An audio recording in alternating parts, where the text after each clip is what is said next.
Hello, hello, hello. Welcome back to our Bible in a Year reading plan. I am Shanique, and thank you so much for tuning in and for joining us as we read the Bible through in a year this year. If you'd like to join us, you can find the reading plan that we're currently using in the description box below. Now, if you are a regular listener and you're loving these podcast episodes, I encourage you just to hit that thumbs up button just so we know that you are enjoying what you're hearing each and every day. And I encourage you, grab your family, your friends, your kids, and let's dive into God's Word this year. If you're a new listener, I encourage you, why not hit that subscribe button and subscribe so that way you'll be notified whenever we release a new video. So, folks, we are reading Deuteronomy 20 to 22 today. But before we dive into the audio Bible reading for Deuteronomy, I just wanted to share my thoughts on today's reading for today. Now, God's character as well as his covenant love for his people is seen again in this passage. We see his heart for justice when we look at the plan for the cities of refuge, the laws for property boundaries, witnesses, and the laws that deal with crimes. Our God, he cares. He cares for the outcast. He cares for the marginalized, and he cares for the oppressed. Now, in chapter 20, amid the laws about justice, there are laws concerning warfare and an important lesson about God's heart. The Lord reminds the people that when they face an enemy, they should not fear, for God is with them and will fight for them. Now, in comparison to the other nations, the Hebrew people were small. They were small folks. Though they would face much larger armies, God reminds them that He is on their side and He has brought them to this place and delivered them from Egypt, and He's not going to abandon them now. God would fight for them and give them victory. And guess what? The same is true for you too. God has redeemed you. He has brought you to this place and He will not abandon you now. He is on your side. He will fight for you. He is with you.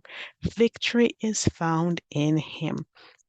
With that being said, we are going to dive straight into today's reading, and it will be from Deuteronomy 20 and to chapter 22, and it will be read from the New American Standard Bible.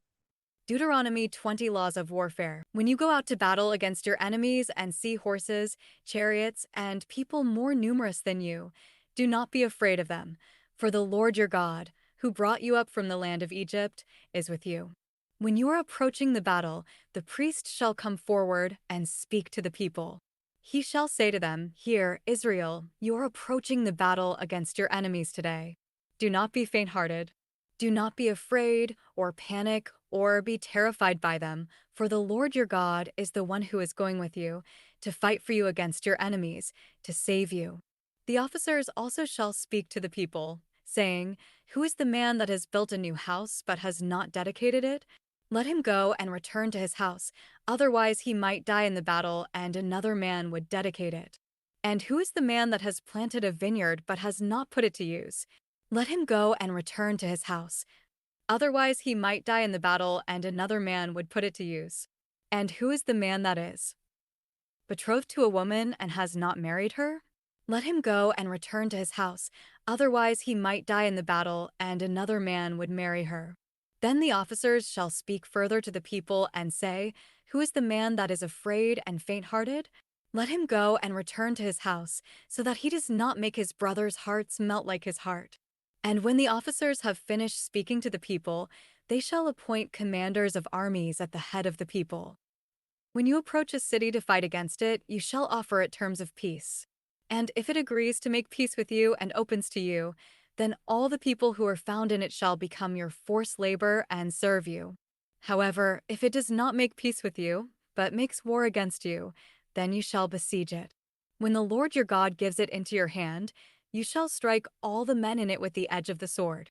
However, the women, the children, the animals, and everything that is in the city, all of its spoils, you shall take as plunder for yourself, and you shall use the spoils of your enemies which the Lord your God has given you. This is what you shall do to all the cities that are very far from you, which are not of the cities of these nations nearby. Only in the cities of these peoples that the Lord your God is giving you as an inheritance, you shall not leave anything that breathes alive. Instead, you shall utterly destroy them, the Hittite and the Amorite, the Canaanite and the Perizzite, the Hivite, and the Jebusite, just as the Lord your God has commanded you, so that they will not teach you to do all the same detestable practices of theirs which they have done for their gods, by which you would sin against the Lord your God. When you besiege a city for a long time to make war against it in order to capture it, you shall not destroy its trees by swinging an axe against them, for you may eat from them, so you shall not cut them down. For is the tree of the field a human, that it should be besieged by you? Only the trees that you know are not fruit trees you shall destroy and cut down, so that you may construct siege works against the city that is making war against you until it falls. Deuteronomy 21 Expiation of a crime. If a person who has been killed by someone is found lying in the open country in the land which the Lord your God is giving you to possess, and it is not known who struck him, then your elders and your judges shall go out and measure the distance to the cities which are around the one who was killed.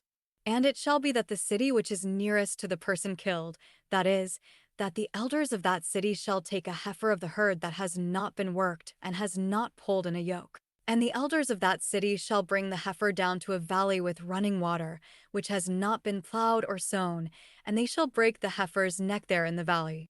Then the priests, the sons of Levi, shall come forward. Because the Lord your God has chosen them to serve him and to bless in the name of the Lord, and every dispute and violent crime shall be settled by them. And all the elders of that city which is nearest to the person killed shall wash their hands over the heifer whose neck was broken in the valley, and they shall respond and say, Our hands did not shed this blood, nor did our eyes see who did. Forgive your people Israel whom you have redeemed, Lord, and do not place the guilt for innocent blood in the midst of your people Israel. And the guilt for bloodshed shall be forgiven them. So you shall remove the guilt for innocent blood from your midst, when you do what is right in the eyes of the Lord. Domestic relations. When you go out to battle against your enemies, and the Lord your God hands them over to you, and you take them away captive, and you see among the captives a beautiful woman, and are strongly attracted to her, and would take her as a wife for yourself, then you shall bring her into your home, and she shall shave her head and trim her nails. She shall also remove the clothes of her captivity and shall remain in your house, and weep for her father and mother a full month, and after that you may have relations with her and become her husband, and she shall be your wife. But it shall be, if you are not pleased with her, then you shall let her go wherever she wishes, and you certainly shall not sell her for money, you shall not treat her as merchandise, since you have humiliated her.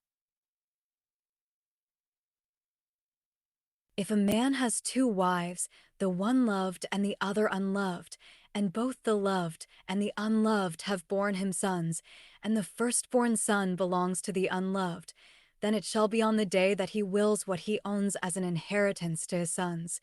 He is not allowed to treat the son of the loved wife as the firstborn, at the expense of the son of the unloved, who actually is the firstborn son. On the contrary, he shall acknowledge the firstborn, the son of the unloved wife, by giving him a double portion of everything that he owns, for he was the beginning of his strength. To him belongs the right of the firstborn. If any person has a stubborn and rebellious son who does not obey his father or his mother, and when they discipline him, he does not listen to them, then his father and mother shall seize him, and bring him out to the elders of his city at the gateway of his hometown. And they shall say to the elders of his city, This son of ours is stubborn and rebellious. He does not obey us. He is thoughtless and given to drinking. Then all the men of his city shall stone him to death. So you shall eliminate the evil from your midst, and all Israel will hear about it and fear. Now, if a person has committed a sin carrying a sentence of death, and he is put to death, and you hang him on a tree, his body is not to be left overnight on the tree, but you shall certainly bury him on the same day, for he who is hanged is cursed of God, so that you do not defile your land which the Lord your God is giving you as an inheritance. Deuteronomy 22 Various Laws.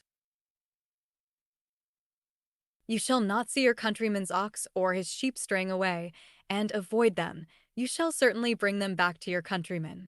And if your countryman is not near you, Or if you do not know him, then you shall bring it to your house, and it shall remain with you until your countryman looks for it. Then you shall restore it to him. You shall also do this with his donkey, and you shall do the same with his garment, and you shall do likewise with any lost property of your countryman, which has been lost by him and you have found. You are not allowed to avoid them. You shall not see your countryman's donkey or his ox fallen down on the road, and avoid them. You shall certainly help him raise them up. A woman shall not wear a man's clothing, nor shall a man put on a woman's clothing, for whoever does these things is an abomination to the Lord your God. If you happen to come upon a bird's nest along the way, in any tree or on the ground, with young ones or eggs in it, and the mother sitting on the young or on the eggs, you shall not take the mother with the young. You shall certainly let the mother go. But the young you may take for yourself, in order that it may go well for you and that you may prolong your days. When you build a new house, you shall make a parapet for your roof, so that you will not bring guilt for bloodshed on your house if anyone falls from it. You shall not sow your vineyard with two kinds of seed, otherwise all the produce of the seed which you have sown and the yield of the vineyard will be forfeited to the sanctuary. You shall not plow with an ox and a donkey together. You shall not wear a material of wool and linen combined together. You shall make yourself tassels on the four corners of your garment with which you cover yourself. Laws on morality. If any man takes a wife and goes into her and then turns against her, and he charges her with shameful behavior and publicly defames her, and says, I took this woman, but when I came near her, I did not find her to have evidence of virginity. Then the girl's father and her mother shall take and bring out the evidence of the girl's virginity to the elders of the city at the gate. And the girl's father shall say to the elders, I gave my daughter to this man as a wife, but he turned against her, and behold, he has charged her with shameful behavior, saying, I did not find your daughter to have evidence of virginity. But this is the evidence of my daughter's virginity. And they shall spread out the garment before the elders of the city. Then the elders of that city shall take the man and rebuke him, and they shall fine him 100 shekels of silver, and give it to the girl's father, because he publicly defamed a virgin of Israel. And she shall remain his wife. He is not allowed to divorce her all his days. But if this charge is true, and they did not find the girl to have evidence of virginity, then they shall bring the girl out to the doorway of her father's house, and the men of her city shall stone her to death. Because she has committed a disgraceful sin in Israel by playing the prostitute in her father's house, so you shall eliminate the evil from among you. If a man is found sleeping with a married woman, then both of them shall die, the man who slept with the woman and the woman, so you shall eliminate the evil from Israel. If there is a girl who is a virgin betrothed to a man, and another man finds her in the city and sleeps with her, then you shall bring them both out to the gate of that city, and you shall stone them to death, the girl, because she did not cry out for help though she was in the city, and the man, because he has violated his neighbor's wife. So you shall eliminate the evil from among you. But if the man finds the girl who is betrothed in the field, and the man seizes her and rapes her, then only the man who raped her shall die. And you are not to do anything to the girl. There is no sin in the girl worthy of death, for just as a man rises against his neighbor and murders him, so is this case. When he found her in the field, the betrothed girl cried out, but there was no one to save her. If a man finds a girl who is a virgin, who is not betrothed, and he seizes her and has sexual relations with her, and they are discovered, then the man who had sexual relations with her shall give the girl's father 50 shekels of silver, and she shall become his wife, because he has violated her. He is not allowed to divorce her all his days. A man shall not take his father's wife in marriage, so that he does not uncover his father's garment.